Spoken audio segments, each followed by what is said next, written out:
Handa na umano si Senator Ping Lacson sa posibleng pagtutol ng minorya sa pagbuo ng Senado bilang impeachment court. Nasa Senado si Gasi Sari para sa balitang yan.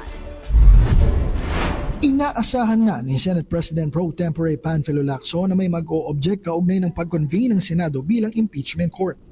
Ayon kay Senator Panfilo Lacson, pagbobotohan ng pagko-convene sakaling may mag-oppose. Di ba the House? Lagi.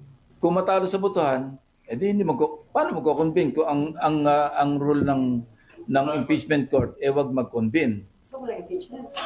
Pero sir, di ba trabaho niyo Let's cross the bridge when we get there, Kasi sabi nga hypothetical It has not happened yet, but in any eventuality, we should be prepared to tackle that. Bagamat constitutional duty ang pag-convene ng Senado bilang impeachment court, dapat umanong may matinding argumento ang mag-o-oppose para makumbinsi ang majority. Ito lamang anya ang mga eventualities na kabilang sa kanilang pinaghahandaan sa oras na matransmit na ang articles of impeachment sa Senado. May motion Kung motion na wag i-convene, sa botohan mauwi yun.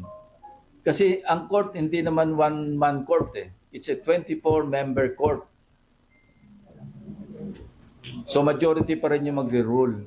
Nilinaw naman ni Lacson na Senado ang magdedesisyon kung magko-convene at hindi ang impeachment court. Constitutionality ang nakikitang magiging argumento ng mga pabor na dapat mag-convene, ngunit sa bandang huli, posibilidad pa lamang ito.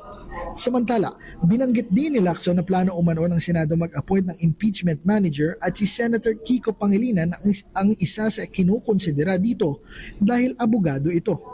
Ang dahilan umano nito ay sakaling may questions of law na maaaring i-interpret at dahil sanay ito sa rules of court at sa proseso ng trial.